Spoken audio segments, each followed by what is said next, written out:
Hello everyone, I welcome you to the continuation of this calm reading of Emma. Tonight I shall be reading for you chapters 4 and 5. If you are new to the channel, I would encourage you to click that subscribe button so you will be notified of upcoming readings. And now, let's find a tranquil place where you can safely relax. Perhaps your bed or a comfortable chair. Settle into that place, close your eyes, take a deep breath and feel yourself unwind. And let us begin these chapters. Chapter 4. Human nature is so well disposed towards those who are in interesting situations that a young person who either marries or dies is sure of being kindly spoken of. A week had not passed since Miss Hawkins's name was first mentioned in Highbury, before she was, by some means or other, discovered to have every recommendation of person and mind. To be handsome, elegant, highly accomplished, and perfectly amiable.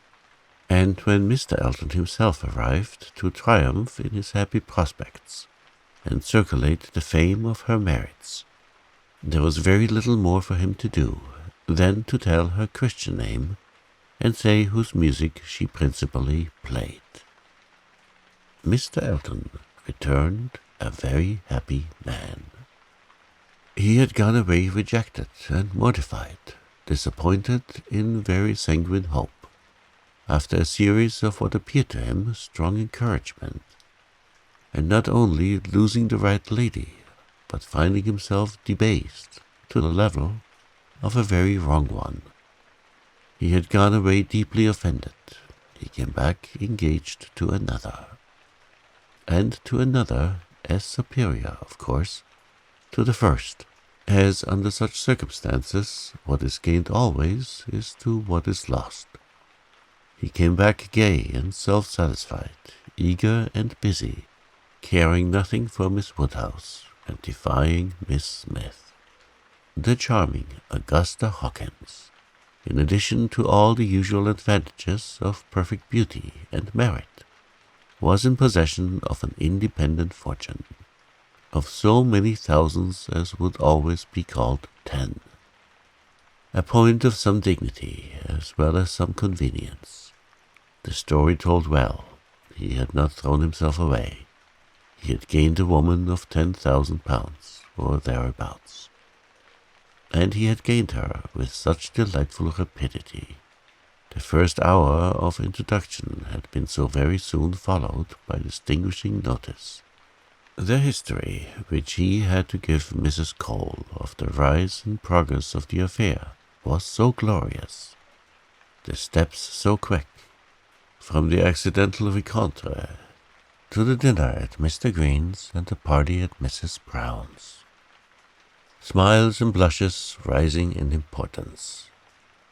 With consciousness and agitation richly scattered, the lady had been so easily impressed, so sweetly disposed, had in short, to use a most intelligible phrase, been so very ready to have him, that vanity and prudence were equally contented. He had caught both substance and shadow, both fortune and affection, and was just the happy man he ought to be, talking only of himself and his own concerns, expecting to be congratulated, ready to be laughed at, and with cordial, fearless smiles now addressing all the young ladies of the place, to whom, a few weeks ago, he would have been more cautiously gallant. The wedding was no distant event, as the parties had only themselves to please, and nothing but the necessary preparations to wait for. And when he set out for Bath again, there was a general expectation, which a certain glance of Mrs. Cole's did not seem to contradict, that when he next entered Highbury he would bring his bride. During his present short stay, Emma had barely seen him, but just enough to feel that the first meeting was over, and to give her the impression of his not being improved by the mixture of pique and pretension now spread over his air. She was, in fact, beginning very much to wonder that she had ever thought him pleasing at all, and his sight was so inseparably connected with some very disagreeable feelings that, except in a moral light, as a penance, a lesson, a source of profitable humiliation to her own mind, she would have been thankful to be assured of never seeing him again. She wished him very well, but he gave her pain, and his farewell 20 miles off would administer most satisfaction. The pain of his continued residence in Highbury, however, must certainly be lessened by his marriage. Many vain solicitudes would be prevented, many awkwardnesses smoothed by it. A Mrs. Elton would be an excuse for any change of intercourse. Former intimacy might sink without remark. It would be almost beginning the life of civility again. Of the lady, individually, Emma thought very little. She was good enough for Mr. Elton, no doubt, accomplished enough for Highbury, handsome enough to look plain, probably, by Harriet's side.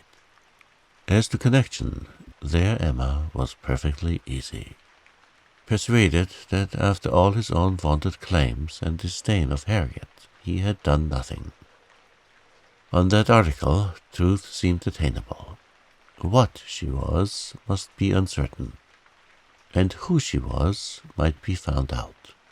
And setting aside the £10,000, it did not appear that she was at all Harriet's superior.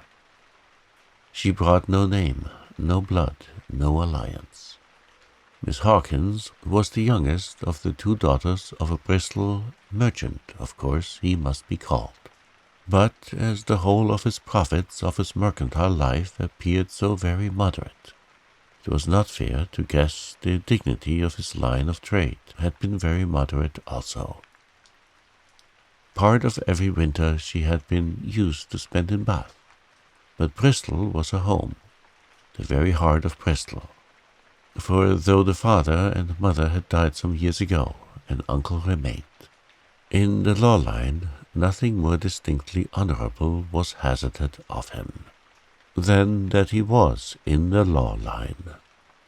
And with him the daughter had lived.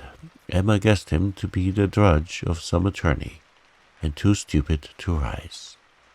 And all the grandeur of the connection seemed dependent on the elder sister, who was very well married to a gentleman in a great way, near Bristol, who kept 2 carriages. That was the wind-up of the history. That was the glory of Miss Hawkins. Could she but have given Harriet her feelings about it all? She had taken her into love, but, alas, she was not so easily to be talked out of it. The charm of an object to occupy the many vacancies of Harriet's mind was not to be talked away. He might be superseded by another. He certainly would indeed. Nothing could be clearer. Even a Robert Martin would have been sufficient. But nothing else, she feared, would cure her. Harriet was one of those who, having once begun, would be always in love. And now, poor girl, she was considerably worse from the reappearance of Mr. Elton. She was always having a glimpse of him somewhere or other.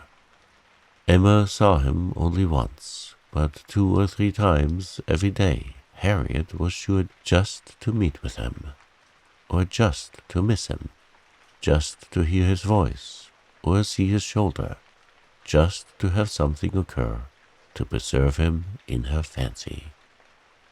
In all the favourite warmth of surprise and conjecture, She was, moreover, perpetually hearing about him, for, excepting when at Hartfield, she was always among those who saw no fault in Mr. Elton, and found nothing so interesting as the discussion of his concerns, and every report, therefore, every guess, all that had already occurred, all that might occur in the arrangement of his affairs, comprehending income, servants, and furniture, was continually in agitation around her.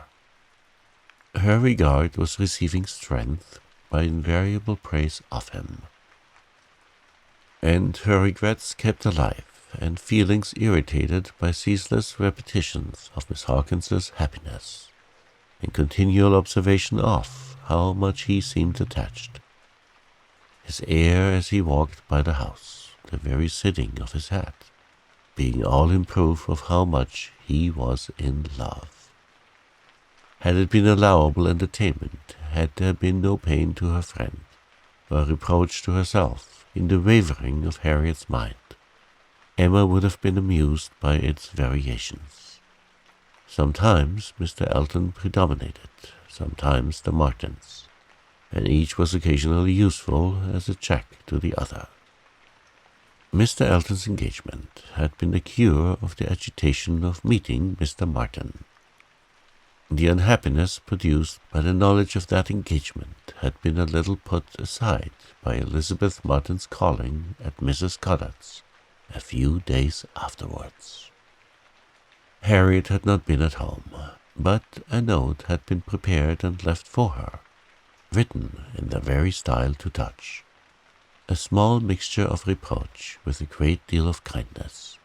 Until Mr. Elton himself appeared, she had been much occupied by it, continually pondering over what could be done in return, and wishing to do more than she dared to confess. Mr. Elton, in person, had driven away all such cares.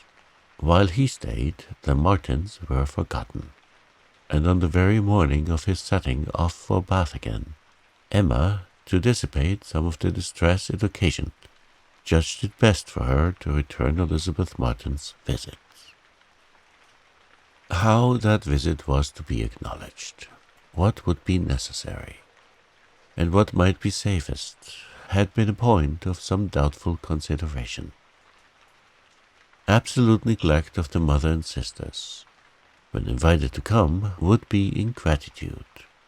It must not be, and yet the danger of renewal of the acquaintance. After much thinking, she had determined on nothing better than Harriet's returning their visit, but in a way that, if they had understanding, should convince them that it was to be only a formal acquaintance. She meant to take her in the carriage, leave her at the Abbey Mill, while she drove a little farther, and call for her again so soon as to allow no time for insidious applications or dangerous recurrences to the past, and give the most decided proof of what degree of intimacy was chosen for the future. She could think of nothing better, and thought there was something in it which her own heart could not approve, something of ingratitude merely glossed over. It must be done, or what would become of Harriet? Chapter 5. Small heart had Harriet for visiting, only half an hour before her friend called for her at Mrs. Goddard's. Her evil stars had led her to the very spot where, at the moment, a trunk directed to the Reverend Philip Elton, White Hart, Bath, was to be seen under the operation of being lifted into the butcher's cart, which was to convey it to where the coaches passed, and everything in this world, excepting that trunk and the direction, was consequently a blank. She went, however, and when they reached the farm, and she was to be put down at the end of the broad, neat gravel walk, which led between espalier apple trees to the front door. The sight of everything which had given her so much pleasure the autumn before, was beginning to revive a little local agitation, and when they parted, Emma observed her to be looking around with a sort of fearful curiosity, which determined her not to allow the visit to exceed the proposed quarter of an hour. She went on herself to give that portion of time to an old servant who was married and settled in Donwell. The quarter of an hour brought her punctuality to the white gate again, and Miss Smith received her summons, was with her without delay, and unattended by any alarming young man. She came solitary down the gravel walk, and Miss Martin was appearing at the door, and parting with her seemingly with ceremonious civility. Harriet could not very soon give an intelligible account. She was feeling too much, but at last Emma collected from her enough to understand the sort of meeting and the sort of pain it was creating. She had seen only Mrs. Martin and the two girls. They had received her doubtingly, if not coolly, and nothing beyond the merest commonplace had been talked almost all the time, till just at last, when Mrs. Martin, saying all of a sudden that she thought that Miss Smith was grown, had brought on a more interesting subject, and a warmer manner. In that very room she had been measured last September with her two friends. There were the penciled marks and memorandums on the wainscot by the window. He had done it. They all seemed to remember the day, the hour, the party, the occasion, to feel the same consciousness, the same regrets, to be ready to return to the same good understanding. And they were just growing again like themselves, Harriet, as Emma must suspect, as ready as the best of them to be cordial and happy, when the carriage reappeared, and all was over. The style of the visit, the shortness of it, were then felt to be decisive. 14 minutes to be given to those with whom she had thankfully passed 6 weeks, not 6 months ago. Emma could not but picture it all, and feel how justly they might resent, how naturally Harriet must suffer. It was a bad business. She would have given a great deal, or endure a great deal, to have had the Martins in a higher rank of life. They were so deserving that a little higher should have been enough. But as it was, how could she have done otherwise? Impossible. She could not repent. They must be separated, but there was a great deal of pain in the process. So much to herself at this time that she soon felt the necessity of a little consolation, and resolved on going home by way of Randalls to procure it. Her mind was quite sick of Mr. Elton and the Martins. The refreshment of Randalls was absolutely necessary. It was a good scheme, but on driving to the door they heard that neither master nor mistress was at home. They had both been out some time. The man believed they were gone to Hartfield. "This is too bad," cried Emma, as they returned away. "And now we shall just miss them. Too provoking. I do not know when I have been so disappointed." And she leaned back in the corner to indulge her murmurs, or to reason them away, probably a little of both, such being the commonest process of a not ill-disposed mind. Presently the carriage stopped. She looked up. It was stopped by Mr. and Mrs. Weston, who were standing to speak to her. There was instant pleasure in the sight of them, and still greater pleasure was conveyed in sound, for Mr. Weston immediately accosted her with, "How do you do? How do you do? We have been sitting with your father. Glad to see him well. Frank comes tomorrow. I had a letter this morning. We see him tomorrow by dinner-time, to a certain. He is at Oxford today, and he comes for a whole fortnight. I knew it would be so. If he had come at Christmas, he could not have stayed 3 days. I was always glad he did not come at Christmas. Now we are going to have just the right weather for him. Fine, dry, settled weather. We shall enjoy him completely. Everything has turned out exactly as we could wish."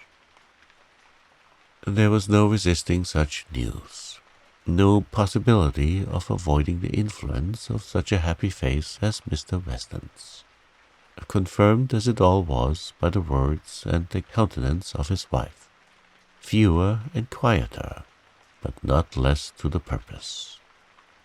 To know that she thought his coming certain was enough to make Emma consider it so, and sincerely did she rejoice in their joy. It was a most delightful reanimation of exhausted spirits. The worn-out past was sunk in the freshness of what was coming, and in the rapidity of half a moment's thought. She hoped that Mr. Elton would now be talked of no more. Mr. Weston gave her the history of the engagements at Enscombe, which allowed his son to answer for having an entire fortnight at his command, as well as the route and the method of his journey, and she listened and smiled and congratulated. "I shall soon bring him over to Hartfield," said he at the conclusion. Emma could imagine she saw a touch of the arm at this speech from his wife. "We had better move on, Mr. Weston," said she. "We are detaining the girls." "Well, well, I am ready," and turning again to Emma. "But you must not be expecting such a very fine young man. You have only had my account, you know.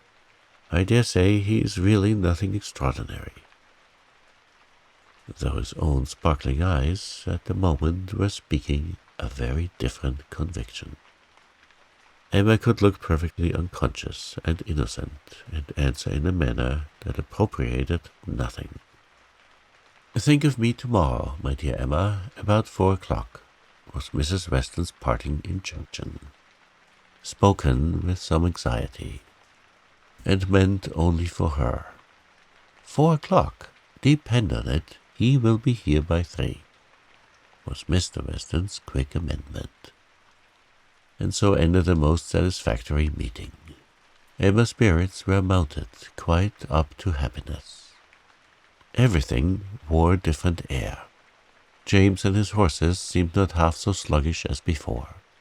When she looked at the hedges, she thought the elder, at least, must soon be coming out. And when she turned around to Harriet, she saw something like a look of spring, a tender smile, even there. "Will Mr. Frank Churchill pass through Bath as well as Oxford?" was a question, however, which did not augur much. But neither geography nor tranquillity could come all at once, and Emma was now in a humour to resolve that they should both come in time.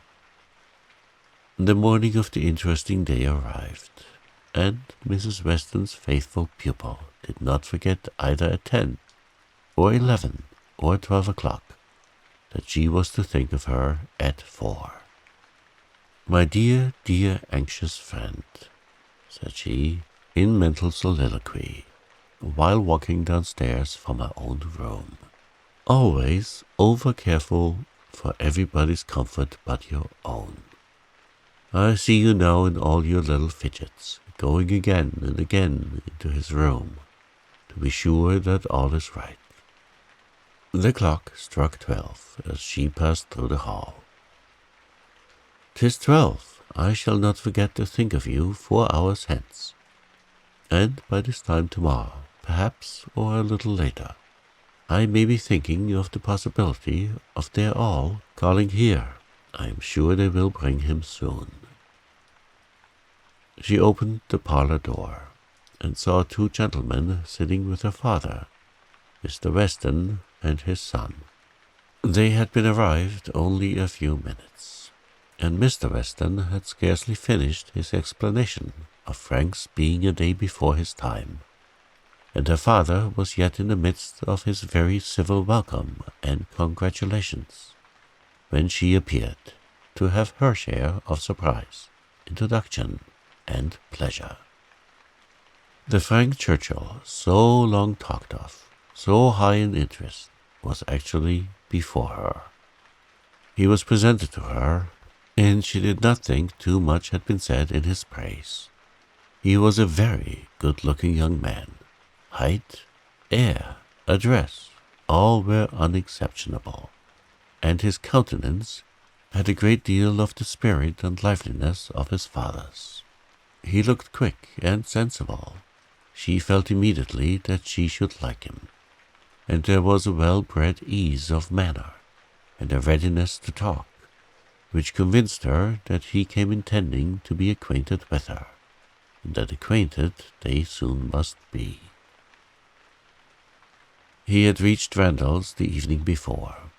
She was pleased with the eagerness to arrive, which had made him alter his plans, and travel earlier, later, and quicker, that he might gain half a day. "I told you yesterday," cried Mr. Weston with exultation. "I told you all that he would be here before the time named. I remembered what I used to do myself. One cannot creep upon a journey. One cannot help getting on faster than one has planned, and the pleasure of coming in upon one's friends before the lookout begins is worth a great deal more than any little exertion it needs. It is a great pleasure where one can indulge in it," said the young man, "though there are not many houses that I should presume on so far. But in coming home I felt I might do anything." The word "home" made his father look on him with fresh complacency. Emma was directly sure that he knew how to make himself agreeable. The conviction was strengthened by what followed. He was very much pleased with Randall's, thought it a most admirably arranged house, would hardly allow it even to be very small, admired the situation, the walk to Highbury, Highbury itself, Hartfield still more, and professed himself to have always felt the sort of interest in the country which none but one's own country gives, and the greatest curiosity to visit it. That he should never have been able to indulge so amiable a feeling before, passed suspiciously through Emma's brain. But still, if it were a falsehood, it was a pleasant one, and pleasantly handed. His manner had no air of study or exaggeration. He did really look and speak as if in a state of no common enjoyment. Their subjects in general were such as belonged to an opening acquaintance. In his sight were the inquiries. Was she a horsewoman? Pleasant rides, pleasant walks. Had they a large neighborhood? Highbury, perhaps, afforded society enough. There were several very pretty houses in and about it. Balls. Had they balls? Was it a musical society? But when satisfaction on all these points and their acquaintance proportionably advanced, he contrived to find an opportunity, while their two fathers were engaged with each other, of introducing his mother-in-law, and speaking of her with such a handsome praise, so much warm admiration, so much gratitude for the happiness she secured to his father, and a very kind reception of himself, as was an additional proof of his knowing how to please, and of his certainly thinking it worth while to try to please her. He did not advance a word of praise beyond what she knew to be thoroughly deserved by Mrs. Weston, but undoubtedly he could know very little of the matter. He understood what would be welcome. He could be sure of little else. His father's marriage, he said, had been the wisest measure. Every friend must rejoice in it, and the family from whom he had received such a blessing must be ever considered as having conferred the highest obligation on him. He got as near as he could to thanking her for Miss Taylor's merits, without seeming quite to forget that in the common course of things it was to be rather supposed that Miss Taylor had formed Miss Woodhouse's character, that Miss Woodhouse Miss Taylor's, and at last, as if resolved to qualify his opinion completely for travelling round to its object, he wound it all up with astonishment at the youth and beauty of her person. "Elegant, agreeable manners, I was prepared for," said he, "but I confess that, considering everything, I had not expected more than a very tolerably well-looking woman of a certain age. I did not know that I was to find a pretty young woman in Mrs. Weston." "You cannot see too much perfection in Mrs. Weston for my feelings," said Emma. "Were you to guess her to be 18, I should listen with pleasure, but she would be ready to quarrel with you for using such words. Don't let her imagine that you have spoken of her as a pretty young woman." "I hope I should know better," he replied. "No, depend upon it," with a gallant bow, "that in addressing Mrs. Weston I should understand whom I might praise, without any danger of being thought extravagant in my terms." Emma wondered whether the same suspicion of what might be expected from their knowing each other, which had taken strong possession of her mind, had ever crossed his, and whether his compliments were to be considered as marks of acquiescence, or proofs of defiance. She must see more of him to understand his ways. At present she only felt they were agreeable. She had no doubt of what Mr. Weston was often thinking about. His quick eye she detected again and again, glancing towards them with a happy expression, and even when he might have determined not to look, she was confident that he was often listening. Her own father's perfect exemption from any thought of the kind, the entire deficiency in him of all such sort of penetration or suspicion, was a most comfortable circumstance. Happily he was not farther from approving matrimony than from foreseeing it, though always objecting to every marriage that was arranged. He never suffered beforehand from the apprehension of any. It seemed as if he could not think so ill of any two persons' understanding as to suppose they meant to marry, till it were proved against them. She blessed the favouring blindness. He could now, without the drawback of a single unpleasant surmise, without a glance forward at any possible treachery in his guest, give way to all his natural kind-hearted civility in solicitous inquiries after Mr. Frank Churchill's accommodation on his journey through the sad evils of sleeping 2 nights on the road, and express a very genuine, unmixed anxiety to know that he had certainly escaped catching cold, which, however, he could not allow him to feel quite assured of himself till after another night. A reasonable visit paid, Mr. Weston began to move. He must be going. He had business at the Crown about his hay, and a great many errands for Mrs. Weston at Ford's, but he need not hurry anybody else. His son, too well bred to hear the hint, rose immediately also, saying, "As you are going farther on business, sir, I will take the opportunity of paying a visit, which must be paid some day or other, and therefore may as well be paid now.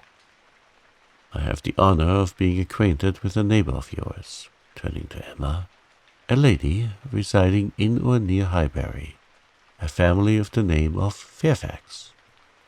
I shall have no difficulty, I suppose, in finding the house, though Fairfax, I believe, is not the proper name. I should rather say Barnes or Bates. Do you know any family of that name?" "To be sure we do," cried his father. "Mrs. Bates? We passed her house. I saw Miss Bates at the window. True, true. You are acquainted with Miss Fairfax. I remember you knew her at Weymouth. And a fine girl she is. Call upon her by all means." "There is no necessity for my calling this morning," said the young man. "Another day would do as well." but there was that degree of acquaintance at Weymouth which— "Oh, go today, go today. Do not defer it. What is right to be done cannot be done too soon. And besides, I must give you a hint, Frank. Any want of attention to her here should be carefully avoided. I saw her with the Campbells, when she was the equal of everybody she mixed with. But here she is with a poor old grandmother, who has barely enough to live on. If you do not call early, it will be a slight." The son looked convinced. "I have heard her speak of the acquaintance," said Emma. "She is a very elegant young woman."